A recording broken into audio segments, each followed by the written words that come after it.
Buenas noches tengan todos. Gracias por permitirnos entrar a sus hogares desde su programa Aclarando Conceptos. Desde Anzoátegui Televisión, primero lo nuestro. ¿Quién les habla? Rafael Acuña Pitol. Certificado de Producción Nacional Independiente 32.541. Bueno, el día de hoy queremos saludar a nuestros patrocinantes, al Colegio de Contadores Públicos del Estado Anzoátegui, donde aclaran sus dudas contables. Un colegio activo. La Clínica Odontológica Yosimar Arizmendi, diseñando sonrisas de impacto. Cuentan con las especialistas en cirugía, ortodoncia, peridoncia y prótesis dentales. De lunes a viernes, de 8:30 a 12 del mediodía. Avenida Principal de Boyacá, 3, sede del Colegio de Contadores Públicos. Teléfono 0424-801-8475. El día de hoy queremos tocar un tema bien interesante y esto tiene que ver con el abastecimiento. Y para eso hemos invitado a Yinder Saldivia, jefe de Mercal del Estado Anzoátegui. Bienvenido, Yinder. Gracias, Rafael. Gracias por tu programa. Aquí un saludo a toda la audiencia que nos ve a través de las pantallas de Anzoátegui Televisión. De verdad, un placer estar aquí. Sí, bueno, Yinder, primero, a mí me gusta que nuestros invitados se presenten. ¿Quién es Yinder García? Yinder. Bueno, soy jefe estadal de Mercal Anzoátegui y responsable de todo el sistema de distribución de alimentos CLAC que llega a través de la red pública del Estado. Tengo 43 años de edad, graduado en Relaciones Industriales.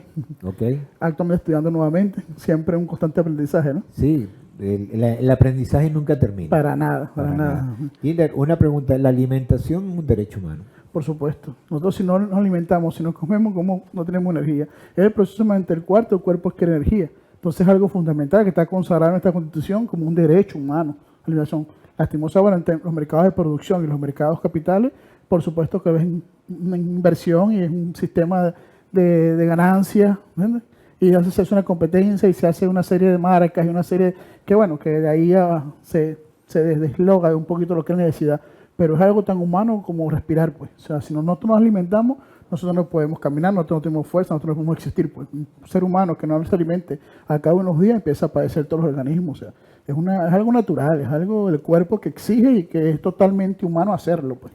Mira, el sistema de distribución alimentaria o abastecimiento alimentario está reconocido por la FAO, tengo entendido. Sí, de hecho, nuestro sistema de distribución alimentaria en Venezuela, la FAO tiene un programa. La FAO es la parte de la ONU que se encarga de diseñar todas las políticas alimentarias a nivel mundial, pues todos los programas en cuanto a países, sobre todo con metas de milenio que le establecen a ciertos países para lograr niveles óptimos de abastecimientos públicos. Sin embargo, Venezuela, cuando se generó la meta del milenio en el año 2010, Venezuela fue el primer país que se reconoció que alcanzó la meta del milenio. De hecho, la FAO, en nombre de eso, al programa de alimentación mundial le puso Hugo Chávez.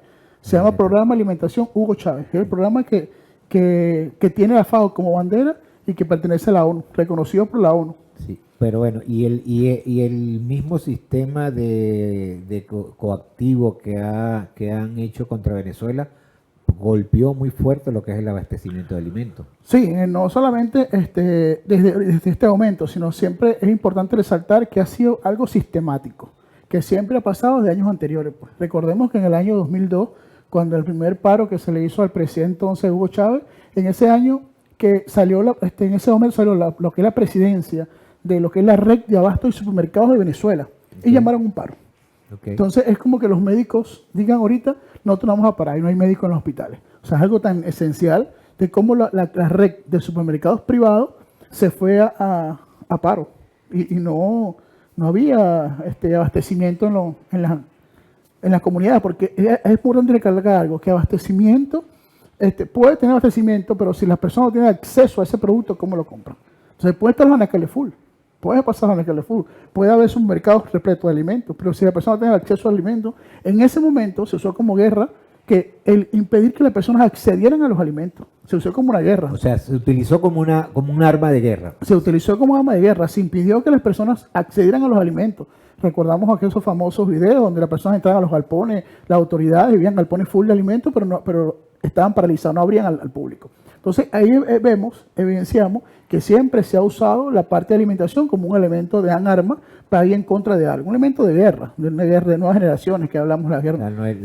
La guerra de quinta generación. Sí, hablamos, entonces te impiden el acceso a los alimentos. Eso por supuesto que buscaba el colapso en la población, buscaba que la población colapsara, que la población se angustiara, y evidentemente si no hubiera unas políticas concretas de gobierno inmediatamente, hubieran provocado un caos. Pero hubieron unas políticas de gobierno inmediatas. En ese momento, o sea, estamos hablando del año 2002, diciembre de 2002. Sí, sí. Aquí no había gas, aquí no había yaca, aquí no había ninguna de esas cosas por el paro que se hizo, no había cerveza. Hasta con eso jugaron. Entonces, en ese momento preciso, estando el presidente Chávez en ejercicio, es cuando el comandante Chávez posteriormente, en lo que fue en enero, antenero, febrero, crea una política pública. Porque recordemos que en Venezuela no existía una política pública de alimentación. Entonces, en ese momento es que el comandante crea la política pública y empiezan a hacer la misión Mercal como primera misión dentro del sistema de alimentación público. Ok. O sea, ¿qué quiere decir? Que utilizaron la alimentación como un arma para bloquear la economía venezolana. Sí, para sabotear el gobierno, que en ese momento es el turno, pues para sabotear los gobiernos del presidente Chávez. Eso se usó perfectamente. Se usó como una herramienta para sabotear. Sin embargo, el comandante Chávez en el año 2003 lanza lo que es el tema de la misión Mercal y se genera una nueva política pública que cambia todo el paradigma y toda la forma de comercializar el abastecimiento en Venezuela. Cambió por completo hasta el sol de hoy. Sí. ¿Los Mercal ahorita están abiertos? Nosotros como Mercal tenemos aquí en Anzoátegui tenemos por ejemplo dos. Tenemos uno en Oropesa Castillo, en Solo Oropesa Castillo. Tenemos uno abierto y en Tronconar segundo. Son los dos que tenemos abiertos. Pero sin embargo toda la red pública de Mercal en el estado de Anzoátegui está a disposición de lo que es la redistribución CLAC. Claro. Y explícanos un poco cómo es el complejo, porque está Proal, CLAC, Mercal, o sea, explícanos un poco cómo es ese... En el año 2003, cuando nace Mercal, posteriormente a eso, el gobierno crea el Ministerio de Alimentación. Cabe resaltar que Venezuela es uno de los pocos países que cuenta con un Ministerio de Alimentación, con un ministerio que genera políticas de Estado para garantizar la alimentación. Ese Ministerio de Alimentación, a través de la misión Alimentación, contiene diferentes factores. Entre ellos tenemos Funda Proal, que es lo que mencionaba, que es la atención a las casas de alimentación. En eso tenemos ese ministerio, tenemos Mercal, que soporta toda la red logística que tiene Mercal. ¿Para qué? Para abastecer a los CLAC, lo que es la red de distribución CLAC del Estado. Tenemos también dentro del Ministerio de Alimentación, tenemos el Instituto Nacional de Nutrición, que se encarga el INN de ir a las comunidades y certificar a las personas que puedan estar en estado de vulnerabilidad, a través de medicamentos, a través de vitaminas, a través de una dieta especial. Se le garantiza a esa persona un restablecimiento de su estado nutricional. Ok. Bueno, de verdad que este es un tema bastante interesante porque la gente siempre habla de que si las bolsas CLAC, que si la caja CLAC, pero realmente no sabe todo lo que es la logística que está alrededor de todo lo que es este sistema de alimentación. Pero vamos a un corte y ya volvemos con su programa Aclarando Conceptos. Estamos de vuelta en su programa Aclarando Conceptos con nuestro amigo Yinder Saldivia, jefe estatal de Mercal. Yinder, una pregunta. El año 2015-16 fueron años muy duros en lo que es el abastecimiento, lo que es la alimentación, el desabastecimiento que hubo en esa época. Háblanos un poco de historia, porque es bueno recordar. Bueno, Rafael, la verdad que ese punto es importante, ¿no? Porque es un momento de muchísimo análisis en Venezuela. Saber lo que pasó en el 2016, 2015, 16, 17 y 18 es un momento de mucha reflexión, porque es ver prácticamente cómo se usó, como decíamos anteriormente, la alimentación para realmente golpear y en el estómago. O sea, es increíble, ¿no? Nosotros siempre estuvimos hasta engañados a nivel de producción. Y esto es importante, te lo dejo aquí abierto para desarrollarlo más adelante. Engañado en el tema de producción, porque veíamos alimentos, pero cuando en 2016 empezaron el tema de los bloqueos hacia Venezuela, las sanciones aplicadas. Nosotros una de las cosas que siempre recordamos es que siempre íbamos a La Guaira, al puerto de La Guaira. Ahí vemos 300, 400, 500, 600, 800 buques, inclusive barcos de buque en espera para que descongestionen el puerto y volver a cargar y volver a salir.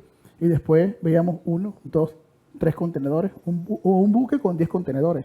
Ahí se evidenció completamente lo que fue el saboteo, completo lo que fue la guerra al tema del sistema de distribución. Obviamente, si Empresas Polar, por poner un ejemplo, por mencionar Polar, producía X cantidad de toneladas de harina precocidas mes, pero esa cantidad de harina precocida dependían de un maíz importado, porque Pola no sembraba un maíz, no un granito de maíz no sembraba, sino que todo lo compraba con la divisa que le daba ¿quién? El gobierno. El Estado, claro. Entonces el Estado le daba divisa, ellos compraban el maíz fuera de Venezuela, ¿a quién beneficiaban? Al productor que estaba fuera de Venezuela. Y el oligopolio. Entonces, en ese momento, cuando se cierra los puertos venezolanos, producto de una serie de arremetidas, una serie de sanciones firmadas en el 2015, porque es que es importante decir esto, las sanciones fueron firmadas en el 2015, pero en el 2013, después del triunfo del presidente Nicolás Maduro, ya había un saboteo sistemático a la economía venezolana. Ya había presiones contra empresas internacionales para que no le vendieran rubro a Venezuela materia prima. Ya había un cerco de materia prima, ya había un cerco de empresas que están presionadas, ya había un complot. No le quedó otro remedio cuando empezaron a ver el complot que en 2015 ya firmar los decretos de sanciones. Ya está listo, pues. Que nos quitamos la careta, te sancionamos y te prohibimos que negocies con ciertas empresas. Si tú dices que es una sanción como una medida de presión contra 2 o 3 personas, pero al tú pones sanción contra empresas de alimentos extranjeras que le vendían productos de Venezuela, ¿contra quién atenta? Claro, es contra el pueblo venezolano, porque es el consumidor. Y eso pasó, hay que decirlo. Hay gente que aún se niega y por fanatismo político cae en desconocer estas cosas. Pero uno que tenga el tema alimentario no la puedes conocer. Lorenzo Mensa no la puedes conocer. Porque Lorenzo Mensa fue claro, no tengo maíz para comprar no me están negando. Él lo hizo y lo que hizo fue que armó una empresa en Colombia para vender harina precocida en Colombia. Entonces, esta serie de cosas tienen como consecuencia, obvio, si me cercan la materia prima, no produzco el alimento, no proceso, ¿qué tengo los anaqueles? Claro, nada. ¿Qué va a conseguir los anaqueles? Empieza a disminuir los anaqueles, el tema de la distribución, con lo poco que queda en inventario en los almacenes, empieza a disminuir. Entonces empieza a disminuir. Al empezar a disminuir, ¿qué hace? Aumenta la demanda. Ahora bien, pero y esto estuvo acompañado con una guerra mediática. Claro, con totalmente. un ataque mediático terrible. Televisivo, redes sociales, de todo. Entonces, al venir y empezar este proceso de escasear, como tú decías, algunos productos en los anaqueles, la gente empezó a aumentar la demanda. La gente empezó a buscar dónde comprarlo. Y realmente no había. No había. Es la verdad, no había. Claro. No había. ¿Por qué? Porque no estaban produciendo. Entonces, tuvieron que hacer una reingeniería en materia de producción en Venezuela completamente. Pero esa fue la verdad. Esto trae como consecuencia un fenómeno que existió en Venezuela y que no podemos desconocer lo que estuvo, que es el bachaqueo. Sí. La gente comenzó a que si yo hago la cola con 4 familias, 5 familias, 6 familias, llegó una gandola de harina a Unicasa de Plaza Mayor, donde en el punto que estaba, 4, 5, 6 personas compraban lo que vendían por persona, 5, 4 harinas. Entonces ya tenían en su casa 30, 40, 50 harinas una familia. ¿Qué hacían después? Salían a revenderla, más cara. La gente por necesidad, ¿qué hacía? Comprarla. Entonces se generó toda una economía paralela en ese momento. Y bueno, nosotros como venezolanos le ponemos nombre a todo, se le pusieron los bachaqueros. Fue terrible, o sea, fue de verdad que esos fueron años muy duros. Entonces se jugaba con el estómago, se jugaba ¿quién? Jugaba las grandes potencias extranjeras, los grandes gobiernos en contra de Venezuela, jugaron con la alimentación. Y el mismo pueblo, con el tema del bachaqueo, sí, también contribuyó a que... Fíjate que me hiciste acordar que el mismo ex embajador Shapiro dijo que bueno, que iban a acabar o sea, que el pueblo iba a pasar hambre, iba a sufrir, iba a todo, hasta que lograran tumbar el... Es más, es que ellos esperaban que con ese mecanismo, en el año 2016, la revolución bolivariana era su meta, acabar le quitamos la comida, la gente va desesperada, y ¿qué estaban originando ellos? Estaban originando un golpe social en Venezuela, que la gente saliera a las calles, como salió contra Caracas, a reclamar por comida. No esperaban las respuestas del gobierno, que hubo respuestas inmediatas en esa materia. Entonces, vemos este fenómeno que no solamente afectó a 2016, esto fue 2016, esto fue 2017, esto fue parte de 2018, la gente comenzó con el poco maíz que la gente producía, que esto es importante, sí, esto es importante. La gente empezó a producir maíz y la gente vendía el maíz, la harina de maíz molido con base cachapa, la gente molía en sus comunidades y vendía. Vamos a estar claros que eso pasaba y la gente hacía arepas artesanales. O sea, compro el maíz, muelo el maíz y aquí hago arepa. O sea, todo el proceso de arepas de yuca, arepas de ocumo, arepas de y empezó una serie de alternativas. La gente consumió más yuca, la gente consumió más verdura, la gente buscó la forma de cómo alimentarse, pues, de cómo tratar de alimentarse para poder mantenerse. Bien interesante esto que estás explanando como historia, porque hasta la producción agrícola aumentó porque la gente volvió al campo, la gente volvió a sembrar, volvió a producir, fíjate. Ese es un tema importante, pero vamos a hacer una cosa, vamos a terminar de desnudar lo que fue 2016, para poder entrar, porque eso, como tú dices, conllevó a que se aumentara la producción en Venezuela, ¿no? Una producción que anteriormente decía que estábamos abastecidos, pero con una producción que ¿producto de qué? De los grandes excedentes de petróleo, producto de la riqueza petrolera. Esa producción se fue más al mercado de importaciones. Era más fácil traerle fuera de puerto. Era más fácil traerle fuera que producir aquí. Y esa es la economía en un estado normal, en un estado monoproductor. Eso es normal. Bueno, claro. Un estado monoproductor, dependemos solamente del petróleo, tenemos petróleo, producimos petróleo y comemos el petróleo. Era así. Entonces, como había divisas, productos generados de esa venta petrolera, como había divisas, compraban todo afuera. 2016 nos trancan y nos sancionan a PDVSA. PDVSA no puede mover sus cuentas bancarias. ¿Ah? Pero es que es importante mencionar esto porque siempre se dice no, que hay sanciones.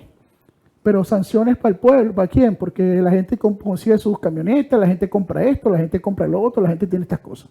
Está bien, pero es que en este momento sancionaron a PDVSA. No sancionaron a Rafael. No. Rafael, si tiene divisa afuera, Rafael puede traer una camioneta afuera. Y usted puede ir al extranjero tranquilamente de lo que usted quiera afuera, porque no sancionaron. Sancionaron a PDVSA. Claro. Al sancionar a PDVSA, ¿qué pasa? Le prohíben a PDVSA mover todas sus cuentas bancarias. Prohibido. Al PDVSA tener prohibido mover las cuentas bancarias, ¿qué pasa con PDVSA? Deja de entregar las divisas al país, que esas divisas eran enviadas ¿a quién? A la empresa privada. ¿Otorgadas a quién? A la industria más grande, a Polar, a todas las grandes industrias. ¿Para qué? Para que compraran el producto, materia prima fuera de Venezuela. Entonces, ve que todo esto fue una campaña premeditada, planificada. También. Una estructura. Eso fue una estructura de guerra bien diseñada y pensada. Bien diseñada. ¿Con qué compra Venezuela sus productos alimenticios? ¿Con qué lo compra? Con los divisas que genera PDVSA. Si yo sanciono PDVSA, le quito a PDVSA el chorro, pues decían por ahí, ¿qué hago? Entonces ya con eso. Y se evidenció. Lograron un par de sus objetivos en el tema. Sí, lo que pasa es que no contaron con la resiliencia del pueblo venezolano. De verdad, ese es otro punto que lo vamos a tocar en el próximo corte. Venía cómo el pueblo venezolano se mantuvo, pues, y cuáles fueron las políticas de gobierno. Políticas de gobierno distintas, porque recordemos que cuando el Caracazo hubo saqueo en Venezuela. Sí. Bueno, pero vamos a un corte y ya volvemos con Yinder Saldivia, jefe de estadal de Mercal Anzoátegui. Estamos de vuelta en este su programa aclarando conceptos con nuestro invitado Yinder Saldivia, jefe estadal de Mercal Anzoátegui. Bueno, estábamos hablando un poco sobre la evolución de lo que fue el año 2016, finales de 2016, todo lo que fue el desabastecimiento aquí en Venezuela. ¿Qué más pudiéramos hablar de ese tiempo? En ese momento la política alimentaria en Venezuela estaba muy consolidada. Recordemos que en el momento anterior hablamos de que la FAO había reconocido a Venezuela como uno de los primeros países en desarrollar políticas alimentarias que fueran en este momento prácticamente a bajar los índices de pobreza y eliminar la desnutrición en el país. La FAO lo reconoció. Pero al llegar a 2016, ¿qué pasa? Claro. Tenemos todo que hacer una reingeniería prácticamente y reajustar completamente todo lo que es el mecanismo de distribución de alimentos. Los mercales, que en aquel momento fueron un éxito del gobierno bolivariano, el presidente de Chávez, tuvimos que cerrar. ¿Por qué tuvimos que cerrar? Sencillamente porque nosotros manejábamos una cantidad de alimentos. Entonces, esa cantidad de alimentos que manejamos nosotros, si de por sí en los mercales siempre había cola, y esto me lo puede afirmar cualquiera de los que estamos, o que me están oyendo, los que estamos aquí presentes, en los mercales siempre había cola. Siempre. ¿Por qué? Porque aunque Venezuela tenía en ese momento el salario más alto de toda Latinoamérica, los productos del mercado estaban subsidiados en un 70, 80, hasta el 90%. Todo el mundo quería la leche mercal, todo el mundo buscaba el pollo mercal, todo el mundo buscaba la carne mercal, porque era carne brasilera, era carne argentina, era carne nicaragüense, que son las mejores carnes de los cortes de carne que existían en su momento, la carne argentina. Y mercal lo vendía a precio subsidiado hasta un 90% de subsidio. Tenía el famoso pernil al diciembre, el famoso cochino, ¿no? Entonces, esa política había consolidado, Pero como manejamos nosotros cierta cantidad de alimentos y la gente estaba desesperada buscando alimentos en la calle, las colas que se generaban en el mercado eran sencillamente gigantescas. Gigantescas y descomunal. Para evitar un problema en los mercados, ¿qué decidimos hacer? Decidimos no expender más los productos dentro de los mercados, sino que creamos, dentro del mercado se creó unos famosos llamados CPAP, que eran Comité de Producción y Abastecimiento Local, Comité Populares. Comité Popular de Abastecimiento, era lo que se llamaba. ¿Qué hacía Mercal? Nosotros embolsábamos 8, 6, 7 kilos de alimentos en una bolsa y salíamos en el punto y círculo donde estaba el Mercal a repartirlo. Eso fue una experiencia. Eso fue una experiencia que nació de Mercal, llamado Mercal Casa a Casa. Cerramos el Mercal, no vengas hasta mí, decíamos nosotros, no vengas a mí, sino yo voy a tu casa. Entonces nació el programa Mercal Casa a Casa. Mercal va a tu casa. Eso tenía una logística muy grande. Gigantesca. Camiones embolsando, eso amanecíamos embolsando, toda una matriz, ¿qué te puedo decir? Un gigantesco. Muchas personas no conocen el gran esfuerzo que hizo el Estado por mantener por lo menos un abastecimiento mínimo, porque ni siquiera medio, mínimo. En esos tiempos fueron muy duros. Pero te comentaba algo, y en comparación para profundizar el tema de lo que hacía el Estado. En el año, cuando el Caracazo, estamos hablando de Carlos Andrés Pérez como presidente de la República, sucedió algo parecido. El nivel de acceso, el sueldo no daba, la gente se desesperó y tuvo que ir a saquear. ¿Por qué tuvo que saquear? Porque no hubo una política de Estado que sopesara lo que estaba pasando en el país. Sino que Carlos Andrés Pérez se fue a la política neoliberal y buscó al Fondo Monetario Internacional. Al buscar el Fondo Monetario Internacional tuvo que poner ciertas reglas en el país que golpearon al pueblo y generó un estallido social. Nosotros en el 2016, pareciendo algo muy parecido, pero con una política de gobierno acertada. ¿Cuál fue la política de gobierno? ¿Cómo entregamos algo de alimento? No voy al Fondo Monetario, sino vamos a ver cómo yo con mis pocos aliados que tengo contribuyo a entregar alimento al pueblo. Entonces empezamos nosotros, amanecíamos embolsando, Para las 8 de la mañana salieron un camión a repartir casa por casa una bolsita de 4 o 5 productos. Pero era algo que el pueblo recibió y el pueblo entendió el momento y se calmó. Sin embargo, después de eso, el presidente Nicolás Maduro, muy acertado en la visión del comandante Chávez, el presidente Maduro dijo no es suficiente lo que está haciendo Mercal. Entonces crea los comités locales de abastecimiento y producción CLAC. Creó los CLAC, nacen los CLAC, con un movimiento que hoy en día son una estructura muy importante. Hoy en día los CLAC, aunque no lo creamos, los CLAC son la mayor mecanismo de distribución de alimentos de toda Venezuela. ¿Por qué? Porque llega a todos los rincones. A todos lados llega. A todos lados llega. Y es una política de gobierno tan acertada que la derecha le ha dado golpes de mano poder. Le ha dado golpes de mano poder. Inclusive cuando los CLAC nacieron con la famosa cajita CLAC. Todo el mundo se acuerda de la caja CLAC, ¿verdad? La caja CLAC no se hacía en Venezuela. La caja CLAC no se hacía fuera de Venezuela. Tuvimos caja CLAC de México. De México, de hecho. Que era el principal proveedor de caja CLAC de México. Tuvimos caja CLAC de Chile. Y todas esas fueron bloqueadas, ¿verdad? Exacto. La principal empresa que producía las cajas CLAC en México fue llamada a capítulo por Estados Unidos, bloqueada, presionada, y el presidente en su momento, que es Peña Nieto, si no recuerdo, el presidente de México en su momento, ordenó a esta empresa paralizar los acuerdos con Venezuela. Esta empresa mandaba hasta 3 y 4 buques. El producente llegaba a Venezuela de 4 y 5 millones de cajas CLAC. Llegaba a Venezuela, con un promedio entre 13 y 14 kilos de alimentos. Claro, obviamente culturas distintas. Obviamente culturas muy distintas. La harina que se hace en México no es una harina precocinada como la de nosotros. Esa harina era para tacos. Pero la gente aún así la consumía. La leche que venden en México es muy distinta a la leche nuestra. Nosotros fuimos acostumbrados a una leche de tipo A. Acordándonos de que había un gran oligopolio de aquí en Venezuela, que era que nos vendía la leche, el aceite, nos vendía todo. Y ese gran oligopolio, al decir yo no vendo, no suministro, teníamos que buscar la forma de... Después de eso viene la campaña contra esos productos. La campaña negativa. Claro. Que la leche no sirve. Que la leche es para X. Entonces, como te dije hace rato, el tema de la cultura, en México, incluso en Chile, en algunos países, aún consumen leche de vaca. Y la leche de vaca es un poco salada. Entonces, esa leche que venía en las cajas CLAC son leche que venden en México, que son de tipo C. son un tipo de leche que se fabrica con menos cantidad de litros. Al hacerla con menos cantidad de litros, por supuesto, la pureza es menor y la leche es más salobre. La leche que nosotros consumíamos era de tipo A, que se hacían con más cantidad de litros, por supuesto era más concentrada, el sabor es más fuerte y era lo que... Entonces empezó la campaña sistemática contra los productos, no entendiendo que esos productos eran de otro país y que la cultura alimentaria de esos países era muy distinta a la nuestra. Creo que nos llegó también alimentos de los países árabes, ¿no? Sí, Turquía fue que empezó, el primer país que empezó a producir. Rusia empezó en el trigo. Recuerda que en ese tiempo también hubo problemas con el pan. Con el pan. ¿Por qué? Porque en Venezuela no produce trigo. Entonces, si me bloquean los puertos, ¿cómo yo recibo el trigo de otros países para procesar la harina panadera o el trigo panadero? ¿Cómo lo hago? Claro. Si Venezuela no es un productor de trigo. Entonces, con eso también jugaron.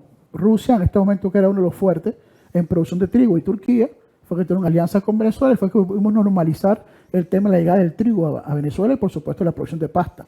Pero eso fue, en ese momento, el principal problemita, el trigo. Pero no producimos trigo. Entonces, no producíamos trigo. No estábamos sembrando. Entonces, en ese momento, esa alianza que se hizo, que funcionó con México, bloqueada. Llegaban 3, 4 buques que les comentaba. Después comenzaron los buques a demorar en la llegada, a demorar. Porque no fue que bloqueaban de una, empezaron como una campaña sistemática. Demoró la llegada de los buques, hasta un momento que llegaba un buque y un momento que Venezuela esperaba el buque de alimentos para la CACLA y no llegó. Jinder, y qué terrible, porque a lo mejor los venezolanos a veces tienen memoria muy corta, terrible porque paralelamente nos bloquearon la gasolina, todos los aditivos para hacer gasolina. Mira, terriblemente, y ese tema de gasolina, terriblemente tan terrible como pensar que se quedaron fondeados varios buques de cajas CLAC, pero tenía prohibido llegar a Venezuela, y quedaron fondeados en alta mar, porque la Marina norteamericana prohibió que los buques continuaran. Es decir, ¿cómo tú pierdes alimento allí por sencillamente sancionar a un país?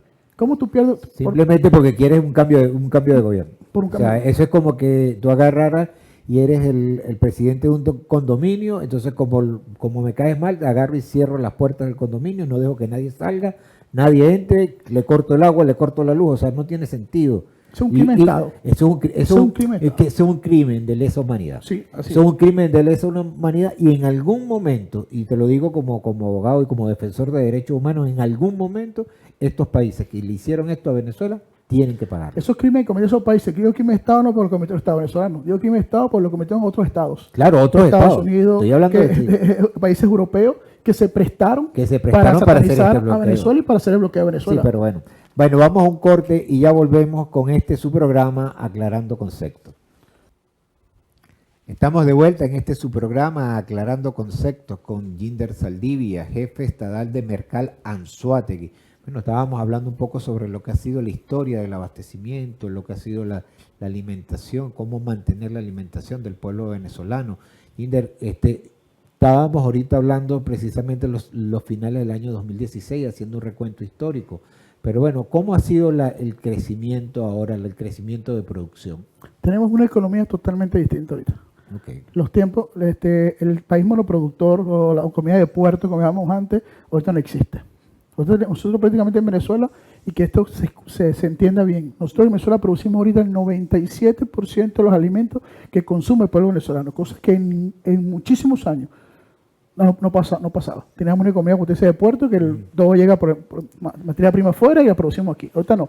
Ahorita nosotros producimos el 97% de los alimentos que se consumen. Yo hace días me daba risa porque vi un TikTok por las redes que había un muñequito Bob Esponja en una cadena de supermercado privado hecho con una harina precocida amarilla, normalmente que es la más conocida aquí. Entonces, la persona que colocó decía que por qué, o sea, estaban utilizando ese producto si nunca lo usaban. Y había otra persona que también comentó que de ese producto, de esa harina precocida, había en todos los anaqueles. Entonces, claro, es porque hay una competencia en mercado. Ahora tenemos harina Cali, tenemos harina Mari, tenemos Santoni, tenemos una serie de marcas que no veía, que ahorita están reapareciendo en el país, y que es con producción de maíz venezolano. O sea, se siembra en tierra venezolana, se produce maíz venezolano, entonces ha permitido. ¿Por qué produjo esto? Producto de que en el año 2017-18 nos trancaron totalmente la producción de entrada. Y las cajas CLAC que entraban al país, la paralizaron. Entonces, nos quedábamos las cruzadas, no, el gobierno que hizo, vamos a hacer ahora no tenemos la caja CLAC, vamos a hacer una bolsa. y vamos a meter productos hechos aquí en Venezuela. Y empezamos a producir. Y empezaron marcas que nacieron, la harina Cali nació así, y le vendía el 100% de su producción, se la vendía a nosotros. ¿Qué hizo harina Cali ahorita? Aumentó otra planta, puso otra planta de producción, cambió el empaque, ahora harina Cali no solamente viene en la bolsa Clark, sino también la harina Cali aparece en todas las redes de mercados privados. Hecho en Venezuela es mejor. Entonces ahora se presenta como una competencia porque inclusive llegan algunos estadistas dicen que es la de mayor consumo ahorita porque es más accesible, más económica y es la de mayor consumo, la más que se vende. Ventas por encima, inclusive de la harina pan. Así. Entonces veamos que hay una nueva economía distinta que estamos produciendo dentro en medio de todas las adversidades, creció como una semillita que se sembró, empezó a florecer y la gente empezó a producir en el campo, ¿no? Hoy justamente tenemos en la mañana una visita en una comunidad aquí en Barcelona, en el sector Madre Bella, muchos lo conocen como La Burra, sector Madre Bella. Ahí fue una experiencia porque no hace mucho se hizo viral por las redes una vaca que andaba por las calles de Barcelona, ¿no? Y eso se hizo viral por TikTok, eso solo pasa en Barcelona, una vaca. Empezamos a escudriñar la vaca y resulta que en esa comunidad los vecinos, no es una persona, es el colectivo de los líderes de comunidad, tienen 10 vacas. Imagínate tú. Porque ellos tienen cochino, siembran, y eso le ayuda a la proteína, a las casas de alimentación, a las comunidades, a las personas que más necesitan. Entonces hoy estuvimos allí visitando para ayudarlo a hacer el potrero, para que sus vacas no se salgan a la calle. Entonces vean cómo el pueblo se organizó de una manera, conjuntamente con el gobierno, y comenzaron a producir una nueva forma de ver la economía. Hoy en día, nadie se puede imaginar lo que es invertir en Venezuela en materia agroalimentaria. O sea, invertir en Venezuela en materia agroalimentaria es sencillamente ver cómo masificas de diferentes formas tu inversión, porque están dadas las condiciones necesarias, En el corte te mencionaba que una empresa que te fue estaba diciendo que quería venir. Entonces, ¿cómo se ha diversificado? ¿Cómo se ha creado estos nuevos mecanismos de producción que han permitido tener hoy en día los mejores niveles de abastecimiento en muchísimos años? Bueno, Jinder, y fíjate, estás hablando y me estoy proyectando hacia futuro, ¿no? Y imagínate, vamos a entrar a los BRIC, o sea, y vamos a ser un país productor de alimentos. Solo el hecho de que nosotros nos podamos sustentar el 97% de lo que es lo básico, ya eso es un logro. Mira, los tiempos de adversidades siempre son bien aprovechados. Claro. Los tiempos de crisis nos permiten crecer. A cualquier ser humano, un tiempo de crisis te permite reflexionar y crecer. Nosotros no pasamos solamente por esto. Si nosotros recordamos la historia, por dejarlo aquí un pedacito corto de este tema, si vamos a la historia, China tuvo 3 años de hambruna. Sí. Años 58, 59, 60. Fueron años de hambrunas en China. Una hambruna que había millones de fallecidos por el tema. ¿Y qué pasó con China? Posteriormente, a los 10 años que fue el explote económico de China, el Producto Interno Bruto en agroalimentario pasó a tener 10%. O sea, una de las mayores fuentes de ingresos chinos fue el tema agroalimentario. 10% del Producto Interno Bruto. Entonces vemos cómo son mecanismos que se nos corren para avanzar. Y hoy en día tú vas al supermercado y tú no vas a decir que no hay alimentos. Están totalmente full las cadenas de supermercado. Hay mucha competencia. Nacieron nuevos supermercados, nuevas cadenas privadas. Bueno, fíjate, el café, hablando o sea, el café hay 47 marcas o 450 marcas. Algo Ahora, así. Algo importante, ¿qué va a producir eso? Debido a la cantidad de marcas, a la cantidad de competencia que hay en el mercado, ¿qué va a hacer? Tenemos que importar. Claro. Entonces aumenta ahorita, no solamente dejamos de ser un país monoproductor porque exportamos petróleo, sino que ahora vamos ahí a la producción de otros bienes agroalimentarios que ya comenzaron. Sí. Hace días lo conversamos y nos dio risa. La gente decía que antes del mercado y conseguía mucho tajalí. Pero ahora que tajalí es difícil conseguirlo, el pescado. ¿Por qué? Se está exportando. Todos lo están exportando. Se está exportando porque es un producto que es muy pedido por otro país, un país amigo, es muy pedido. Y bueno, aquí en la Avenida Bolívar de Puerto La Cruz hay una empresa que empaqueta, que hace atún y saca un atún en una bolsita, que es más práctico hasta inclusive para cuando están a dieta, meter en el bolso, la abriste. Entonces, ¿cómo se ha generado un abanico de oportunidades y que en este momento, gracias también a la política del presidente Nicolás Maduro, ha permitido que estos emprendimientos, que estas nuevas empresas, apoyarla para que estas nuevas empresas, por cierto, sigan estableciéndose, sigan surgiéndose, sigan masificándose, sigan desarrollándose y por supuesto hemos logrado, eso ha permitido que se haya logrado el 97% de abastecimiento producido en suelos venezolanos, producidos en tierras venezolanas. Recientemente el gobernador del estado de Anzoátegui, Luis Marcano, viajó hasta China. Sí. ¿A qué? A una rueda porque se quiere convertir el oriente del país en una zona económica especial que agroalimentaria. Chandón. Una zona, fueron a Changón y ahí están desarrollando una zona especial económica en el sector agroalimentario. O sea que el oriente del país va a ser un potencial económico a nivel agroalimentario, porque también tú dices, no, todo lo producen en portuguesa, todo lo produce si no tienes gandolas para traerlas, ¿cómo hace? El tema logístico de transporte también puede afectar. Entonces tenemos la siembra, aquí estamos a través del Ministerio de Agricultura y Tierra, justamente con Cordagro, es bueno ver la red de Cordagro y vemos cuántas hectáreas hay sembradas de maíz hoy en día en Estado Anzoátegui. Okay. Que hay una producción de maíz gigantesca. No hace mucho, en estos días comienza la zafra de maní. Comenzó nuevamente lo que es la exportación de maní en el sur de Venezuela, en la mesa de Guanipa. Están produciendo maíz. Bueno, la planta de yuca en el Tigre. Y ahí te los dejo. Bueno, me gustaría que despidieras ya el programa.